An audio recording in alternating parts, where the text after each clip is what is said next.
ahead. This time, it's going to be started off on Gardens. Gardens, a map known very well for its dive compositions, but instead it looks like out of the gate we might be seeing some brawl here. Yeah, I'd be really curious, especially now we're starting on this map. It's going to be Night Market first versus City Center, which we saw a little bit earlier, having more of that close in proximity positioning. You don't have a high skybox. There's a lot of restrictions when it comes to some of the positional advantage. But with here, with that type of, yes, with the brawl, it's more so going to be what who is more so going to get to that point first and take advantage of it outright? Because I think that is always such a big factor when you come to a map like this. It looks like from Fairfield they were rocking that Symmetra early on, and we know that teleporter, it loves to cut out distance, and you can use it right in the window above the little body of water you can fall into. So they can just use that teleporter, get straight on to the point, set up sim turrets, and try to control it right there. That's a composition you usually see of the double shield, as there's a lot more sustain, a lot more protection, but instead they're going to do it with a brawl composition. So far it looks like they want to run that Rhine Zarya, so a little bit different, but it can still work out in their favor if they play that early advantage, that early point cap. And again, one of the biggest things too to kind of keep an eye out for is one of the big MVPs that we saw was a lot of Hanzo play on this map, but entering in with the composition that we were looking to see, I mean, it's going to be a lot of focus on I think the DPS lineup between these two because with a lot of point presence from the tanks and the support lines that we've seen, it's really relied on the revolving DPS, exterior where they're trying to find an angle to get that advantage to, try and lead into a more favorable control point. But again, it looks like we're actually going to be heading on to a break. It looks like for the moment here, just as we're waiting, there's a little bit more of a technical difficulty at the present time. So don't go anywhere, friends. We'll be actually, I think they're ready. I love how that happens. That's okay. We're actually going on break. So they weren't ready. So this is us literally at this point just saying, you know what, friends? We're going to give you some time to go get some drink and food because we're going to want you to be prepped and ready once we get this first match underway.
Hi, and welcome back, friends, as we are now entering into this map of Lijiang Tower. Actually going to enter into the map of Lijiang Tower. No pauses, technical difficulties, or any sort of roadblocks, at least for the time being, as we see these two go head-to-head, and that Symmetra, as you called it, is going to allow Fairfield to get onto this point quickly.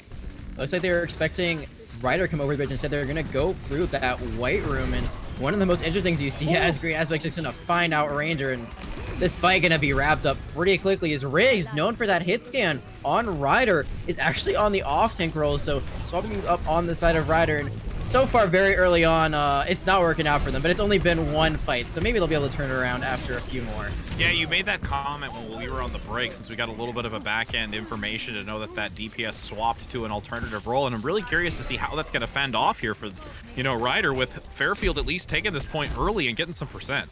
And meanwhile, on the other side, WLK, this is a really proficient Hanzo player.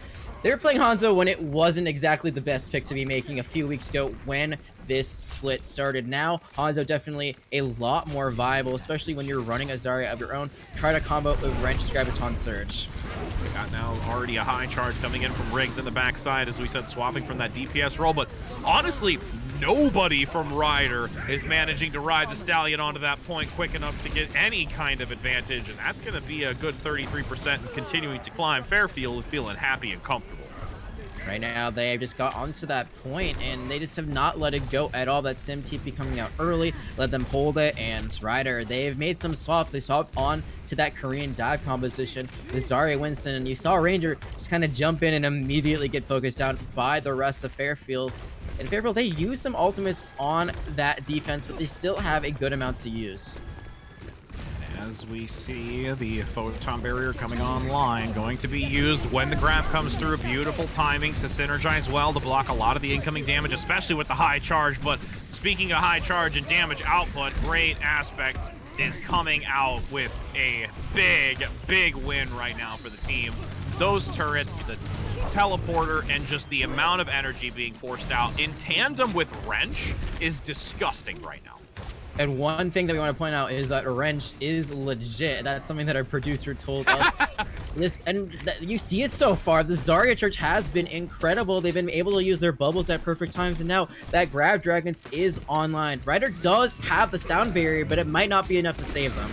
Oh, High Noon getting two critical picks, both the Ryan and the Symmetra out of the fight. The Dragon Strike comes through, but a little bit of loss of coordination between the two. The Dragon Strike comes out late, so it doesn't get as much value into the clustered members of Ryder. And with the numbers advantage, Ryder's going to be able to bring this through into the overtime, switching it back into their favor, but they've still got a tall mountain to climb.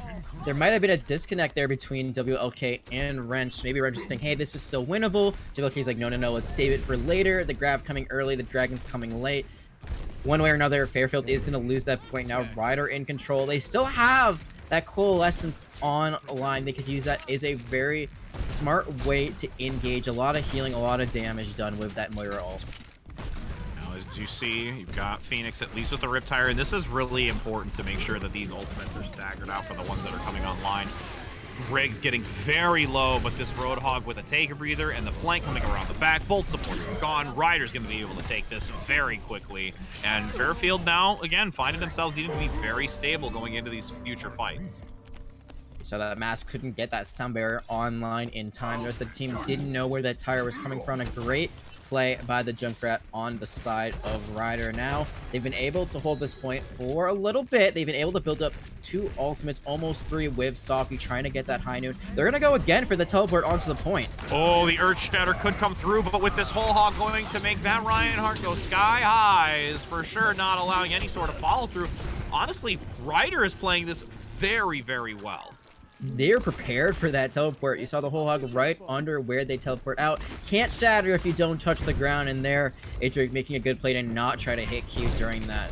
Even though Riders build up some ultimates, you're seeing Fairfield. They've been a bit patient now. They do have 4 online. WLK looking for another dragon. The question is, do they use it without the Graviton Surge? Oh, the hook comes through with the block from the Winston up front.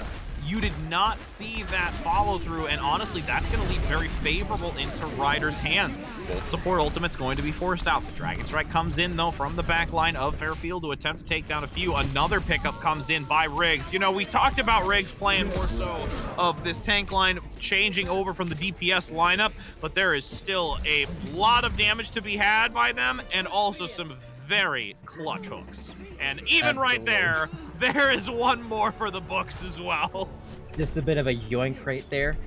And you nailed it right on the head. You see that they swapped off of the Zarya onto the Roadhog and just did so well. We're globetrotting right now. We're going around the world as we enter into a replay of last map, but that's okay. We're just giving you a highlight for those that came later for this match specifically of what we were anticipating to come through. So yeah, you know what, that happens, friends. We just like to give you flashbacks. It's great. Really great performance, yeah, from Quinnipiac. So but here's the one from this matchup.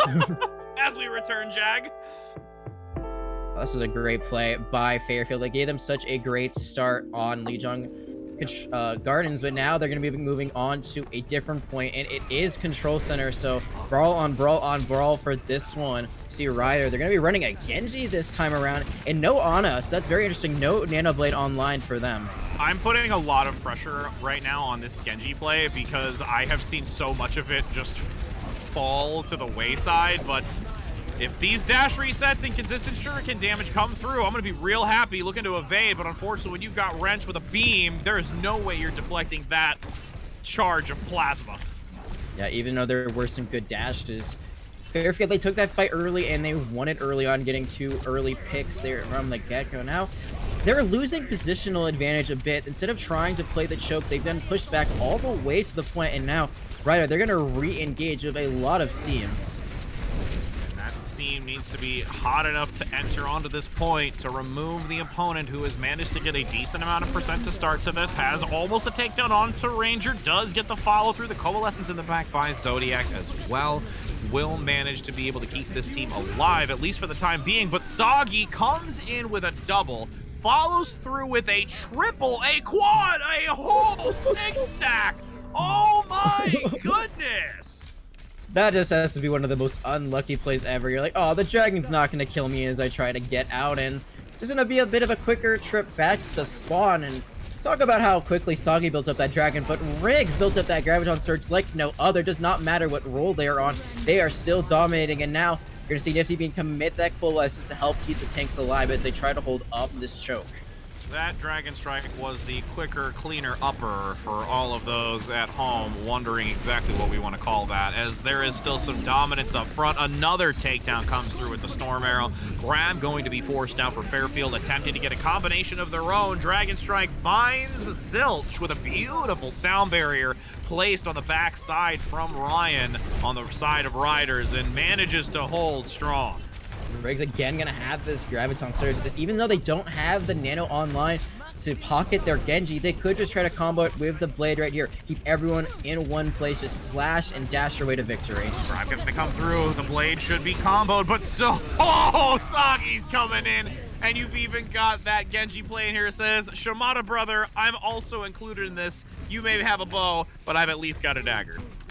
Yeah, there you see that the dragon is probably the better play. It's an instant death blow to the team that's caught in it. And now Fairfield, they have to try to rotate all the way around. They can't keep going through that choke that they've tried to over and over. But now this narrow position, you do find the Dragon Blade able and ready, but the stun comes through from Ranger's Earth Shatter up front. Riggs also trying to assist in that follow through as well to maybe turn this back. But honestly, there is just far too much in the advantage of Riders. They are definitely riding home into the sunset as you've got 10% left to go and only stragglers remain for Fairfield. Nas has to get out of this alive, and there's going to be a charge onto Adric. So there goes your main tank. It's looking impossible. It is impossible for Fairfield to get back. And that is Ryder going to come in and take the 2-0 here on Lijiang. And I gotta say, compared to some of the earlier matches, this was pretty competitive, pretty back and forth. We saw, though, the difference between the Graviton Surge and the Dragon combination between the two teams. It worked out so much better for Ryder. I mean, even with the couple of picks that happened before the grab, that was just still a stellar stack right now. I mean, just I'm gonna be honest. I have not seen Hanzo in a while, and it is so exciting to see it played the way that it has been tonight. There's a lot of different ways you can play. You can play it more aggressive in the front line. You can play it a little bit farther back, looking for those off-angle picks. Either way, it seems to be working. These teams have found a way to make Hanzo be very valuable. And here you see, again, Hanzo, different team, same result. Heads clicked, dragons thrown, bodies on the ground.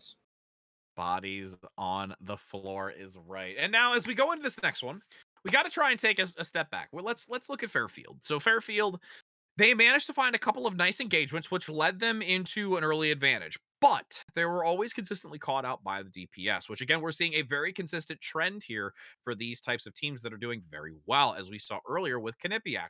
Both of the DPS line really accelerating through this, managing to find value.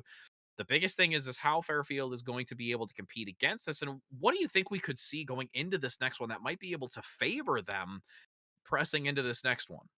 I don't think it's the competition that's the problem. I think that the problem is that the coordination just isn't there for them. WLK does love to play this Hanzo. I'd be surprised if they swap off of that, and they're pretty good at it too. Obviously, on the other side, Ryder got a little bit of the better matchup there, but that comes in with the synergy and the coordination that we saw from Ryder as a whole. Fairfield, they had what they needed to win. They just weren't able to properly use it. You saw before that they used the grab when they were already down to. The Dragons came in late, and that was on the first point of Lijiang, and that kind of continued on Control Center. They were able to win that first fight on the point, but what happened after that? They overextended themselves. They gave up position. They played way too far back, and from there, Ryder was able just to go in, and that train, it did keep on chugging, and they were able to roll through the rest of the map. But we're going to be taking a trip now to the UK, to London. Once again, it is going to be King's Row for our second map. And you know, Kings Row, we've seen some interesting selections. We commented lightly at the top of the broadcast, at least for the second half, about Bastions and Junkrats and Ashes. And we've actually managed to see two of those three to start, with the Bastion being a very interesting one, as we had from our previous interview, Cookie, who we were gracious enough to have some of their time. But, you know, again, with the plays that we were seeing, another thing also to kind of take a chapter from our previous matches is, if you are going to adapt to something different as you go through this matchup, is to also be very cognizant of when you're making these switches. And you did make the comment where, you know, Fairfield doesn't really need to, at this present time, adapt in a compositional sense, and more so be able to adapt in a coordination sense. So going into this, that's the one thing I'm going to really try to focus on, to see if Fairfield manages to change this up. And with their composition having great aspect, at least coming out on this Junkrat and synergizing with WLK on this Hanzo, I'm really curious how they're going to be able to prevail against Ryder, who has been doing very well. And Sagi coming out on this Widow could be very scary. I want to point out that there were more stops coming out from Ryder. This is a team that likes to really rotate their entire roster, especially in that tank lane. We've seen it time and time again. One tank lane comes in for one map, then they rotate to the next one. But look at Riggs. Riggs is now on the Baptiste, so Riggs is just a Swiss Army knife of the EGF, has been able to play every role now that I've seen in an official matchup. Going to be on that Baptiste, and Bap can do a lot, not just healing, but a lot of damage if you're able to hit your shots. Sometimes played as a heal bot, sometimes played as an all-you-can-do-it kind of character. Now let's see if they're able to get some value with it with their swaps. And you commented even earlier before we started the broadcast together, the recent patch allowing that amplification matrix to turn in from a window to a garage door. Will also be interesting to see how that's going to be utilized into this map. 3 minutes and 30 seconds as you've got this transition across the high ground. A charge making sure that there is not too much damage taken. With this on a position, also need to be very careful not to get picked off by either WLK or Aspect. But the fact that Sagi's coming in with this Genji and getting a takedown onto Zodiac Killer is really critical. You don't usually see Genji nowadays, but just the follow-up has been great. The dash is coming in at the right moment onto the weak targets, and there is that garage door, that amp matrix coming out early on, and you might be thinking, why would you use an ult so early in a fight that you've already won? You build this ultimate so quickly that it's okay, but don't forget, Ryder, you still have a point to cap, even if you've won the fight. And you've got that high charge as well from the Zarya to lead into this. And again, entering into the payload phase, I'm wanting to see the adaptation, which is going to be a 76 and a Reaper play coming out from Fairfield to respond to it. They're going to try to play more aggro. They're going to try to play in Ryder's face. They want to force them in a position they don't want to be in, especially with this tank buster. But you see, WLK, instead of playing the front line, tried to play on the flank, and it did not work out. No, not at all. There's a sound barrier, though, for retaliation by Fairfield, attempting to push back Ryder into this choke point, that archway, which can be extremely challenging to push to try and wear the clock. Because, again, mind you, this is just under 5 minutes with a Dragon Blade now to enter. Goes for one in the back, looks for the double onto the support line as sleeping, and beautiful Bionade follow-up coming in by Ranger to make that blade, and Genji gets some worthwhile credit, which we have not seen in some time. Speaking of Ana, remember, her nade change went live now, so she can throw her nade through an entire healthy allies and then hit that nade through them. So there's a little bit of an element of, is that nade coming to get us? Right now you're seeing that Ryder, they were able to build up that Grab Dragon, and that beat was already committed by Masks. Difficult position to be in. Grab's gonna come through. And a Bionade again. Those are just devastating. And right now, Ryder is in a full gallop at this point with the payload. Yeah, those Broncos are bucking right now. They're gonna get mass at the end of that, and poor Hanzo are on the side of Ryder. Had a perfectly set up Grab Dragon, and the rest of the team just stole the kills right under his nose. So very unfortunate there, but great team play nonetheless. They are making this part through very quickly, and now they're just able to get a deflect kill. That's a huge advantage, and the square coming in, they might be trying to finish up this attack right now. Yeah, that fire strike just leading in is insult to injury of what we've seen. WLK has practically not even been able to even play this game. You can see great aspect already almost to that tack visor where WLK has been brought down 3 times to not even reach 50% into this fight. Grabtho still being held onto for Wrench, looking for an opportunity for a follow-up as the Immortality Field comes out. That could be an opportunity to take the momentum, but with a shatter underneath the payload, it gives more than enough room. A sleeping WLK just can't play the game, period. Just literally just needs the hands-off keyboard at the moment. Yeah, Reaper, a great character, but even though you do a lot of damage, you still have to know how to play them. You gotta use that Wraith form as a second life to get you out of sticky situations. There's gonna be the grab coming out, but I don't think it's gonna be enough. Only finds one. The blade gonna be followed up by Riggs, and Riggs gonna get 2. Riggs, what can he not do? And the answer is he does everything. He just does it all.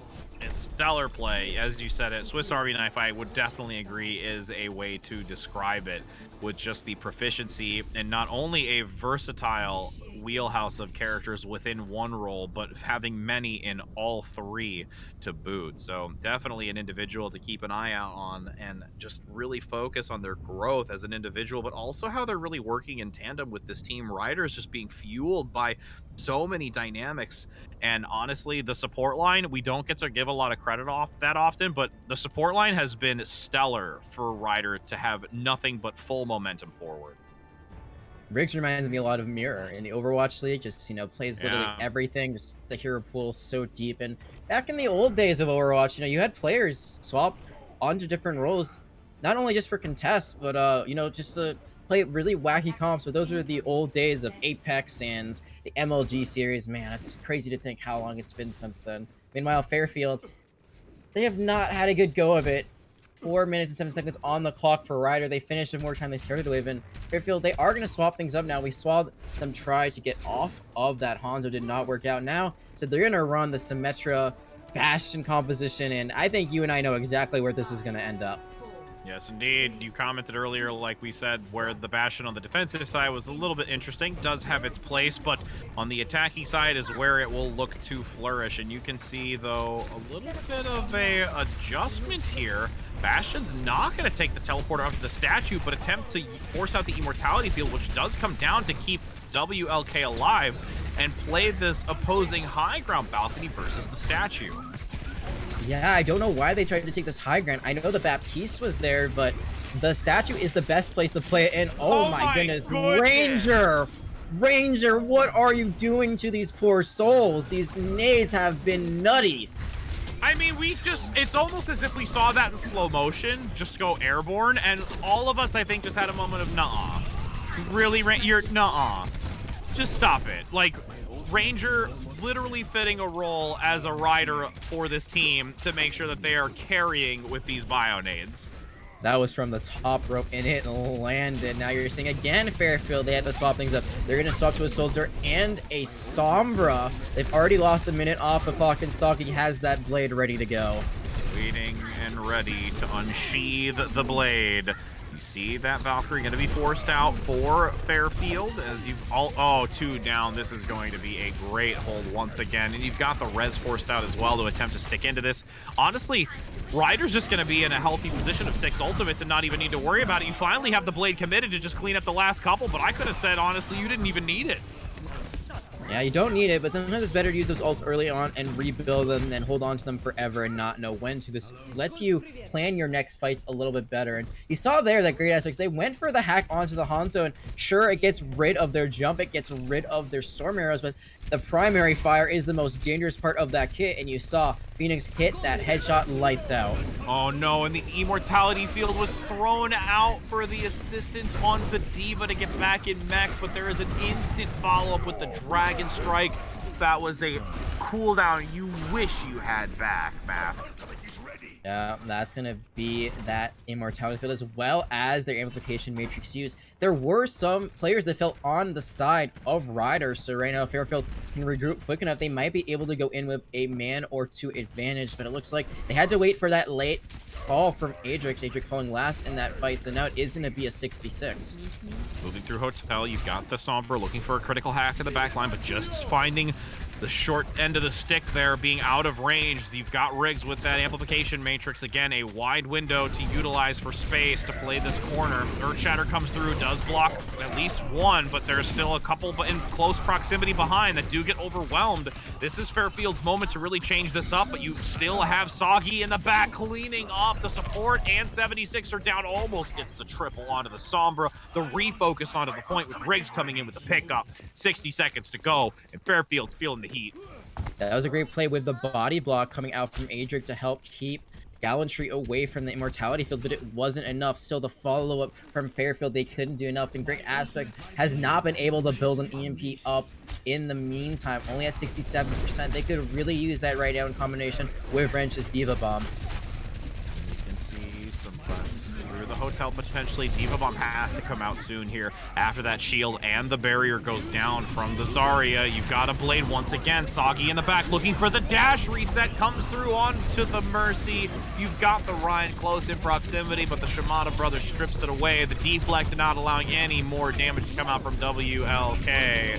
Crab looking to bring a couple of them back into the mix of things, but won't be able to do so in these staggers now with Soggy just playing with the bait in the back. Oh, finally had to go down. But there's just so much dominance. I mean, this Earthshatter, we're going to make sure nobody can touch it. That's going to be a round completion here with Ryder taking the second map, finding themselves on a match point. Saw their Soggy was like, sure, you can kill me, but have you met my big brother? And then immediately Gallantry just comes in with the Shatter, stops any chance at a recontest there. And man, what a map from Ryder. You don't see the Genji often. We've touched about that a few times, but who cares? Look at Soggy's movement. Look at the play. It's just brilliant. And I, for one, am terrible at Genji, so seeing something like this just it makes my eyes tear a little bit out of happiness. I mean, to be fair, I am a bad one as well, so you and I can be in the same boat as we just sit idly by with a box of popcorn hoping to just see a show. But, you know, speaking of show, we've already got, like we said, 2 points in favor of Rider University, who, as we said, on the right side of the bracket is feeling pretty confident and looking to close this out. But we'll see if we've got Fairfield University able to turn it around, regain some composure, and start being a contender against this team. So don't go anywhere, as we've got this match coming up in just a moment.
Welcome back, friends, as we are here to continue on between Ryder and Fairfield as we see which one of these four-legged creatured mascot universities find a victory on the map of Temple of Anubis. We will be having Ryder on the attack with Fairfield on the defense. I am Rich Rad here with Jag as we are going to give the laydown of the law to see if Fairfield manages to actually take this to a fourth map.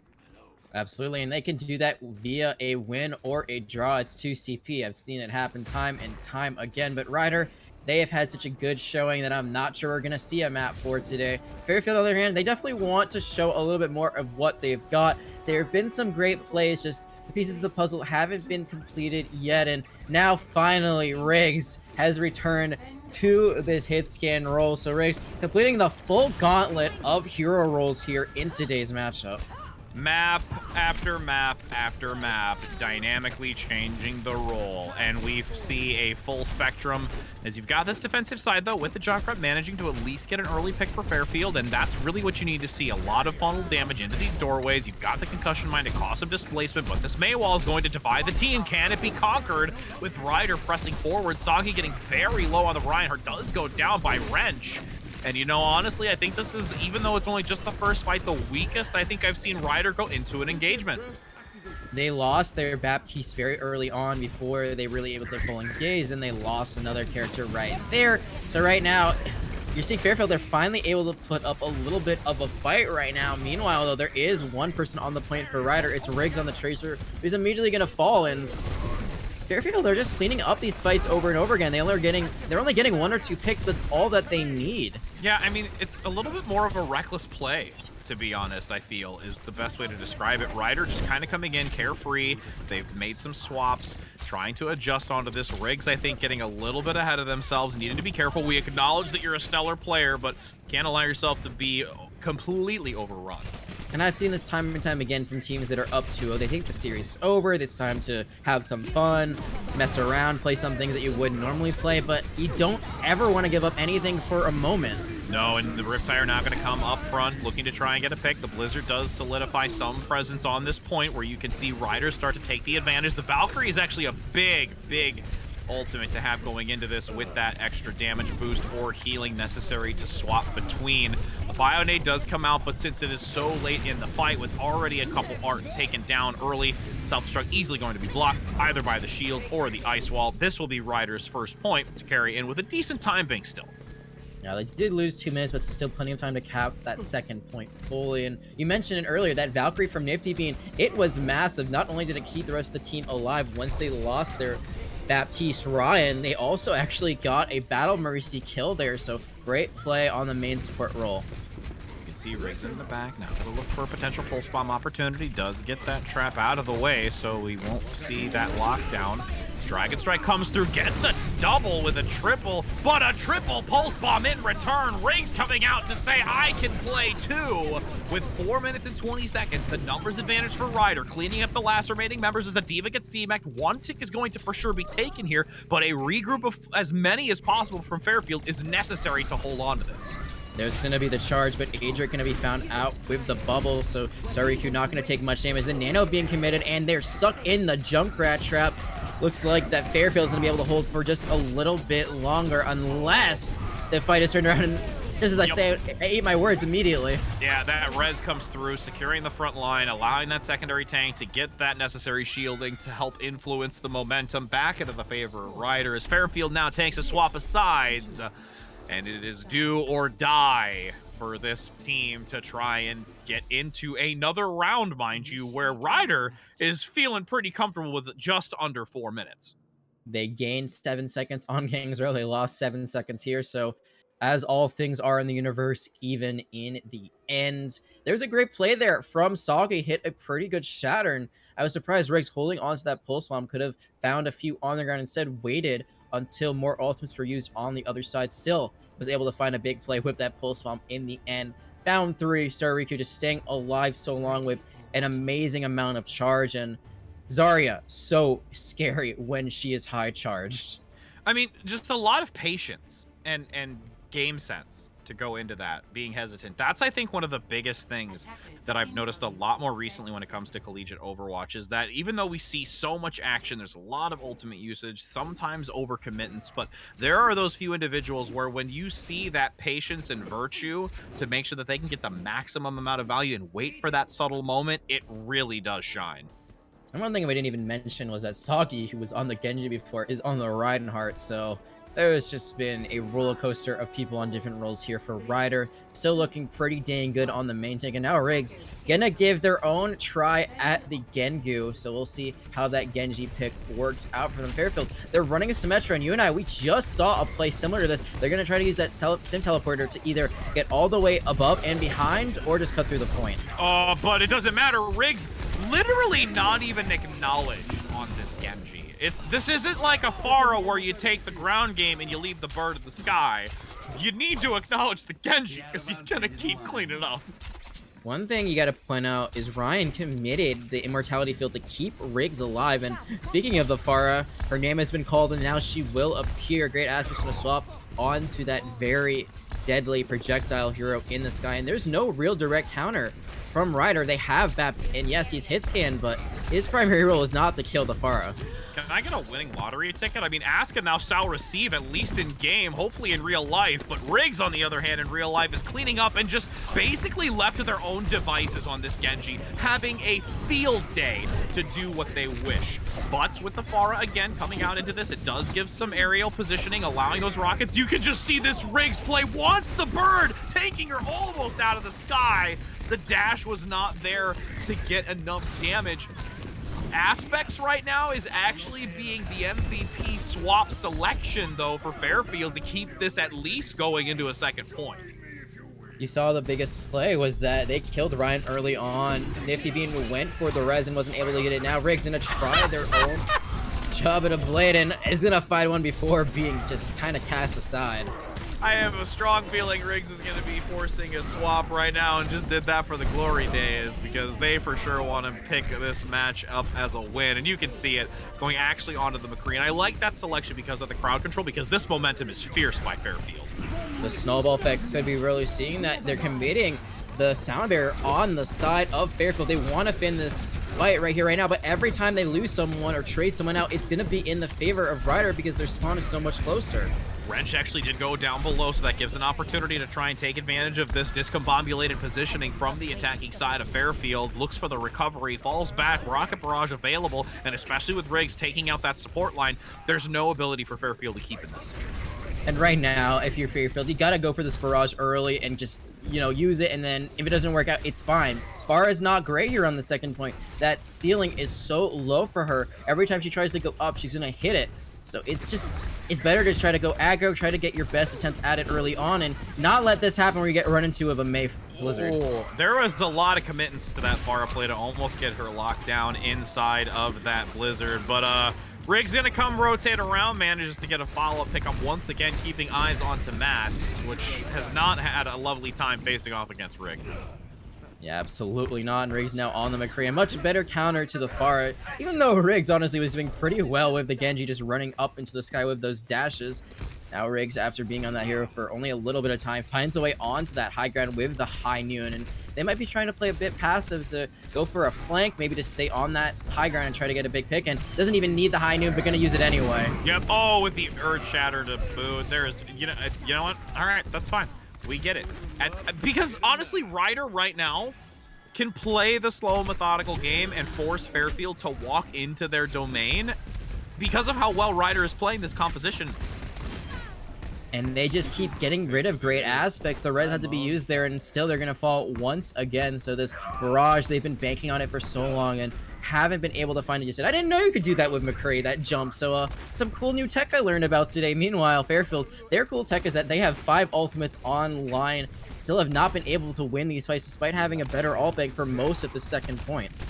Honestly, at this point, if you don't get anything with this rocket barrage and the far up play and it's taken down, it is definitely going to need to change. But WLK finds a sneaky pick in the back, also drawing attention away for the far to come through, but getting extremely low. Valkyrie has to be forced out by Zodiac Killer to stick into this.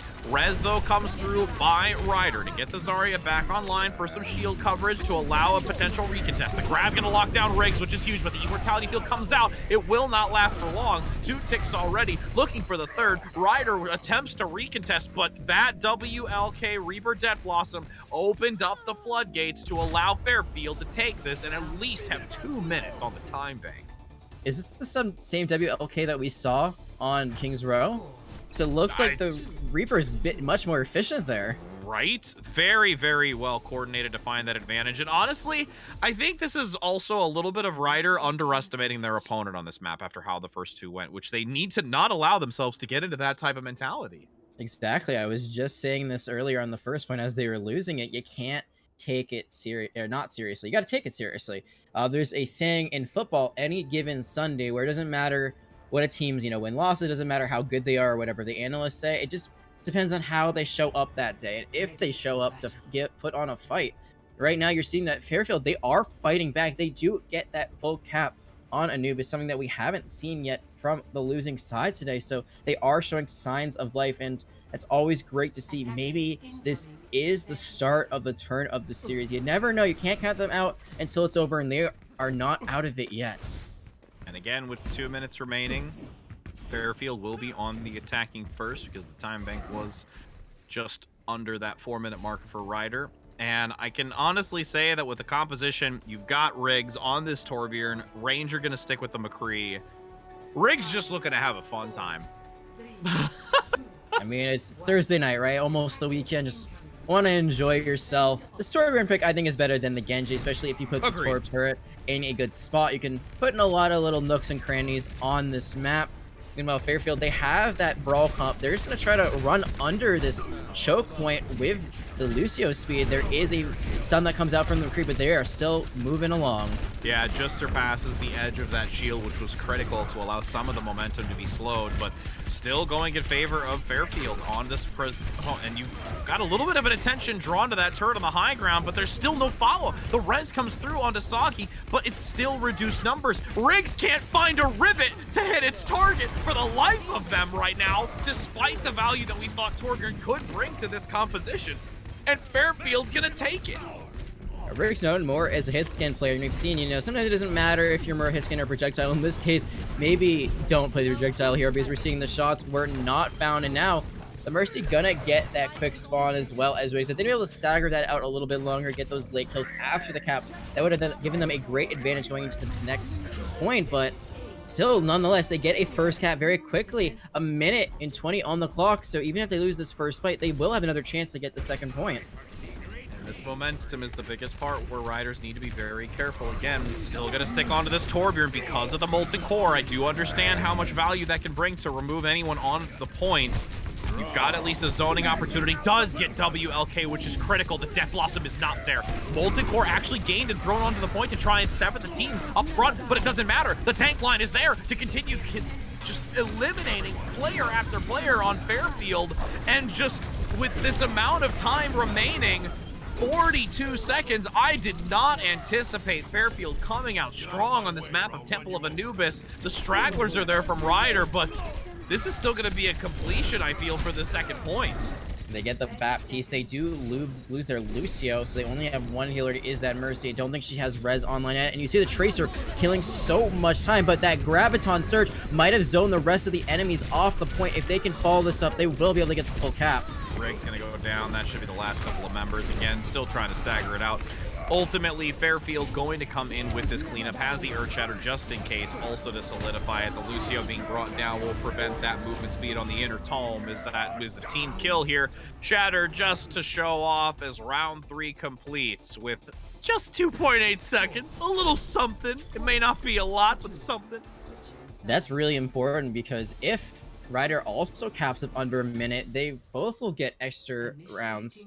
A third attempt to get a cap on Anubis. If Ryder caps with more than that, things get a bit more dicey, but still, caps on Anubis of only 2 minutes. That's very impressive. Fairfield, they have figured out the combination to success. They are just running it down the gut of Ryder, and Ryder, maybe they thought the series was over already, just leaning back a bit too much. It is not over, friends, until you see that victory screen, and it is not shown up. Right now, they're looking at a defeat on this map. They are needing to at least get 2 points to have another attempt.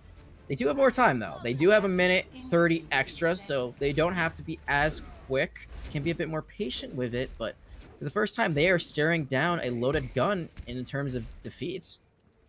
Absolutely, and honestly, in some respects, I would almost say that there's a little bit more of an aggressive dominant play from Fairfield once the snowball momentum starts to come through. Ryder has been able to do the same, but there's also this subtle hesitation in some respects where they want to be sure of their actions, which is still very coordinated. But Fairfield, if they keep this up, they should be able to take this map. Seeing Riggs on the soldier, the legs have been locked, and I knew Riggs from that first week as that soldier who was going on these insane flanks, basically playing this character like a wrecking ball. Hasn't played it as much since those changes have come into soldier with the rate of fire, and gonna be found out again. And right now, Fairfield getting 2-3 picks early on. Yeah, WLK really just changing up, I think, the mindset. You commented on it earlier where we're like, is this really the same WLK? And the Reaper play is stellar for this team right now. Yeah, instead of going on those long flanks, you see WLK for the most part playing on the team there. They saw that the soldier was out and about, did not even know that there was a Reaper in their presence, and took advantage of that. You gotta, be decisive about which way you want to do that. But oh, that pin from Sarikyo, a great way to start this fight for Ryder. Yep. Getting Zodiac Killer out of this is critical. Now you're going to find the follow-up, looking to see if you can snowball even further. You've got Aspect rotating down underneath from Fairfield to try and regroup with the rest of the team, getting a little discombobulated, though, as the Divas up front with the melee, managing to take down the last few members. That's going to be Ryder looking to take this point and have a hefty time bank compared to what Fairfield had in the first attempt in this last round. And you already see that Soggy as well as Riggs are going very aggressively onto that second point. The problem there for Fairfield is their rotation. They try to take the fight to them, but your defenders, you don't want to be running up onto the high ground if you don't have it already. You're putting yourself at such a positional disadvantage. You saw Sariku just waited for the rotation to come out, looked for that charge, found a squishing, and from there they were able to win that fight. You can see now one takedown already. Ryder needs to be I would honestly just say don't go for this engagement. You're down your Reinhardt. You shouldn't be able to stick up that front. Just try and pepper in damage and stabilize some ultimates because you're going to need him with this time bank. Yeah, you're going to have at least 3 going on to the next push that you have. Maybe 4, 5 if your tanks and Lucio can catch up. So you have some stuff to use. In the meantime, Fairfield, they have built up ultimates already, so they have more to use with immediately at the ready. So for Ryder, maybe just go for the dry fight. Instead of trying to win this fight out right here, you still have 2 minutes. You can get 2, maybe 3 more fights. You get ultimates out here, you'll have a big advantage going into the next 1 or 2. Trying to peek the corner. We do have the Deadeye coming through. Oh my goodness, you actually have WLK find the kill onto Ranger. Riggs going to force out the tactical as well. Does get at least the melee kill immediately after. Needs to find another, but comes up short as the Coalescence and the Reinhardt play up front is going to be more than enough. And having these 3 ultimates to secure these 3 ticks is going to be super important. You've got the sound barrier just in case if anybody comes back in to recontest. That focus fire from Riggs is going to instantly delete anybody that comes close to this point. Just nutty focus fire towards the end of this, and that's what you need to make sure that you've got some time in the bank. Beautiful grab eat by Soggy as well. This is just a matter of time, but Fairfield giving it all and just attempting to keep this. Won't be able to do much more. WLK just outside of that line as we complete round 4 and find ourselves entering into a 5th. I love 6 CP. It's a very fun map type. But it's great. The caps are just a little bit under a minute 56 seconds, so that is going to give Fairfield another crack at this attack. They're just going back and forth. Ryder again with the time big advantage, but that didn't matter much for Fairfield. They were still able to get the job done last time. Realistically, they only have 2 fights on this first point to get that first cap, so they really have to play fast and furious, but at the same time coordinated. You saw what happened last time on the defense. They just all were running into one position. They weren't even thinking about who was behind them. They weren't thinking of, hey, let's just take the point, let them come to us. So they got to play smart and they got to play fast. 2 things that sometimes don't work out very well, because when you're under a time crunch like that, you just let your to kind of go into, I would say, a bit of a zombie mode. You just kind of let your mechanics take the wheels instead of your brain. I mean, even more so to build on that is the fact that now you've got Riggs almost in sense every round on the defensive side kind of leveling up. You had the Genji, not really too much seeing it. Notoriously not the best pick. Okay. Torbjorn comes out, also not like the best pick. Not notorious for doing too well, but it was a little better. Now we're seeing Riggs on the Hanzo, and this could be enough to really hold Fairfield. Yep, has been leveling up that Super Saiyan amount. Now let's see if they can go blue. And yes, I am a Dragon Ball Z nerd. Don't at me. We're seeing right now that Riggs trying to just shoot from the high ground. They know that he's there, but they're just going to try to ignore him for the meantime. I wouldn't be surprised if WLK tried to flank, but instead a great stun comes out from Ranger. The flashbang, leaving the Rhine vulnerable to not swivel that shield. Here comes another. Soggy cleans it up. 30 seconds to go. You've got Ryder sitting in a stellar position to hold on to this, and you make me proud, by the way, with that DBZ reference, because I am a big buff as well. So we are on the same page, my friend, because this energy is over 9,000. It is over 9,000 indeed. Vegeta is maulding, and so is Fairfield. They had such a great first engage, but they lost their Reinhardt. Now they're gonna again just cut right through the choke, and they're gonna charge in with Stariku. So now their Reinhardt from Ryder is there. No one falling just yet. Not at all, but again, with these last final seconds remaining, you've got Ranger looking to peek the corner, getting some assistance by Soggy to clean it up. One tick has been obtained, though, in this overtime. It will be the defensive hold by Ryder, but again, there's still a goalpost here. So you've got Fairfield now able to potentially prevent Ryder from reaching at least the first tick and giving them some kind of opportunity to maybe hold this first point. If they are able to hold this first point and get this map point, it would be incredible. Ryder does have 2 minutes, so they can play a bit more comfortably. And can we just see that Riggs got the Dragon Strike kill at the very end Right. on the WLK? That's just great. I love it. So you just see again the leveling up has occurred. Riggs playing back to the form we expect, and is playing lights out all night on different roles. So maybe a bit hard to readjust to playing DPS after you play tank the first round and then support the second round. But regardless, you got to adjust on the fly. Seems like Ryder is doing that. They're taking this seriously once again, and now they know their win condition. They need just a little bit more than that first tick to secure this map and the series. Fairfield, meanwhile, they're playing for their lives, and now they are going to run the Sim Bastion strat once again, and this is a very unique one here for Temple Anubis. You've got those two high grounds, so you set the Bastion up there at the big get-go, and then you just use that teleport to go back and forth between the high grounds. I mean, some people may call it a cheese strat, but when it comes to moments like these, desperation, it still can work as long as you are coordinated enough to know how to hold defensively. And the biggest part of this is to know how to rotate if you are aggressed on. This is going to be that setup, as you said, with the symmetric turret on that high ground. Will there be something from Riders? At this point, they just have to press the point. Exactly. They need to take the position right above where the high ground is. You're going to see, though, with that teleport, it's going to be very hard. They can't really play in natural cover, but Soggy going to find the final blow. Riggs going to help find it out, and oh my goodness, Ryder, they might have finally cracked the code to winning this map, but the res coming in onto the Bastion. I mean, yeah, the res is critical to get that Bastion back online. The biggest thing was that the Immortality field was forced at the low ground versus across the way, so that's why you had WLK get taken down. But there's still another couple attempts here, potentially from Ryder. And look at Riggs just trying to hide right now in the background. Uses the sonar, realizes they're not there, so probably knows they're going to sit up on the other high ground. But there's the Lucio finding them out, so Mass knows they're there. You can now see a potential collapse coming through. Riggs having to go for that health pack underneath, attempting to get back to full health, but actually going to wait to get back into this, climbing that wall for the side, looking for an opportunity to take down the Bastion as WLK goes to the corner. No charge yet, going to be forced out as it comes through. Does get a pan and a follow-up, but still, numbers advantage here in favor of Fairfield as that slowly swaggers back and forth between the two. Ryder needing to just get the numbers advantage as there's 42 seconds left. This is a desperate position to be in to try and hold on to it. The numbers finally go in favor of Ryder. It is only the last remaining member, the Zarya, on point, with now the supports coming in late. That will be it. Ryder, in the thick of it all, comes in galloping towards that final point and managed to take it in the end.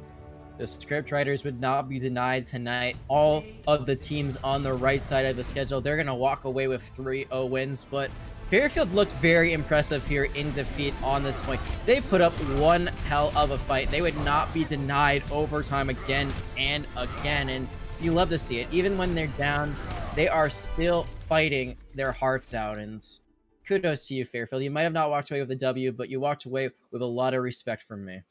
100% agree with you. Just perseverance to try and battle against a team like Riders, who, again, on that right side of the board, seem to be dominating. It was very right side heavy, or if my reverse mirroring shows the left, so I should go that way for viewers, if that makes sense. But again, we still have some more exciting moments. We actually do have an opportunity to have an interview as well, to speak to an individual from Ryder, where they can give us the insight of how they're feeling after that type of win, especially after, as you said at the beginning of the broadcast, for this team where they've been, away for a couple of weeks, coming back in, keeping the same mentality, being able to keep that momentum and really demonstrate why they are still a competitor in this seventh week of eight. So don't go anywhere, friends, because we'd love to hear a word to see how they're feeling after this one.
Hello and welcome back, friends, as we are here with the amazing individual from Ryder who we did just see take a 3-0. We have Staraku here to join us for this interview. I'm Rich Rad here with Jag, and we're really excited to see how well your team had played after we mentioned earlier in the broadcast that you have been, away for a couple of weeks from EGF.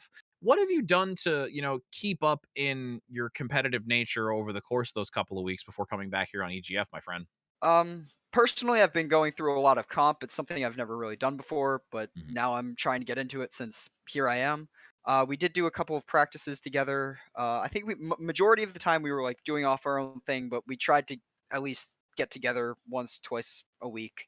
Just make sure we were still down and not out of the loop, not rusty, that kind of stuff.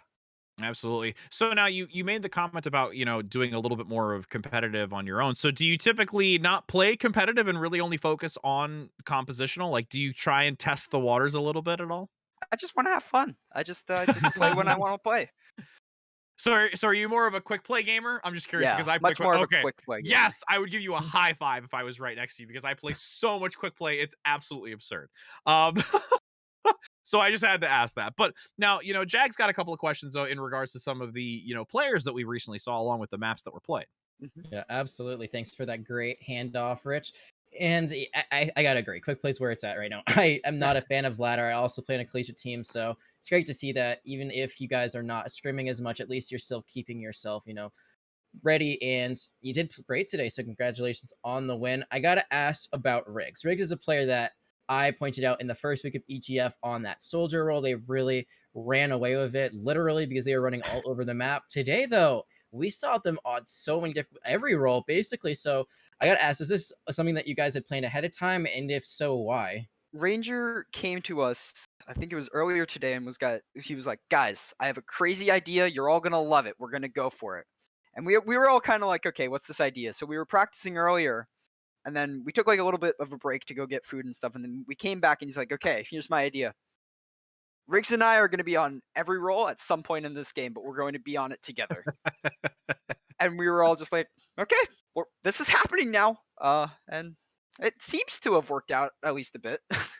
Yeah, honestly, I wasn't even paying attention to Rangers swapping around, but you're right. They were playing together, and it was, I think there were some moments that were better than others, but especially I think on DPS they really seemed to have it under control by the end. But speaking of when they played DPS on Temple of Anubis, it was a bit Cool. shaky. You guys had a great start on the other two maps, but then it went to two extra rounds, Yeah. very competitive there from Fairfield. So do you think that was because of the composition you guys were running? Do you think you might have underestimated them a little bit at the end?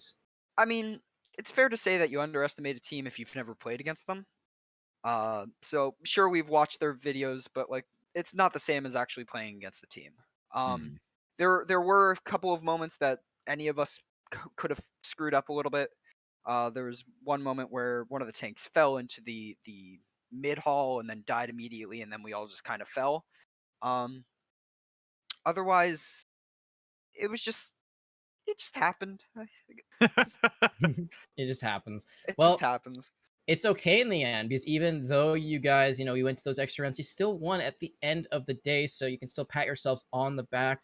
No map 4 in sight for this series. The 3-0 victory is yours. And Ryder going to be at the top of the leaderboard in the top 5. So congratulations on another win. And that's all that I have for questions.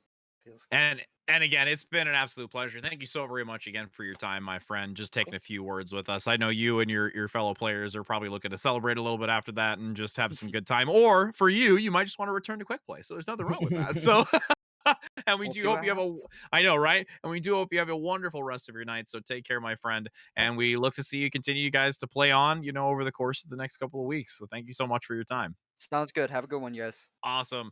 And for all of you at home that have been tuning in, that have been a part of the roller coaster that is today, it is absolutely amazing to have you continue to be tuning in and supporting as we've got all of these colleges demonstrating their worth as they continue to grow into a more professional esports player in this industry. And again, Jack, it's been super awesome having the opportunity to cast with you. I know we don't get to have much of an opportunity, but it was absolutely a pleasure today, my friend. Oh, absolutely, Richard. It's been a complete pleasure. If you haven't seen this guy yet, he cast the Varsity Tespa series. Also, catch him casting Chinese Contenders, which isn't going on now as our season just ended, but be sure to catch him doing a lot of other amazing things. Also, a special shout out to Juke, our producer, who is loving debating us with these countdowns, but at the end of the day, we still love him as well. And again, for all of you, as we've said, we hope you have a wonderful rest of your night. Take care, happy gaming, and we'll look to see you next week for our 8th week of this Electronic Gaming Federation Overwatch fall split. Correction, 2 weeks actually. So we hope you have a wonderful night, friends.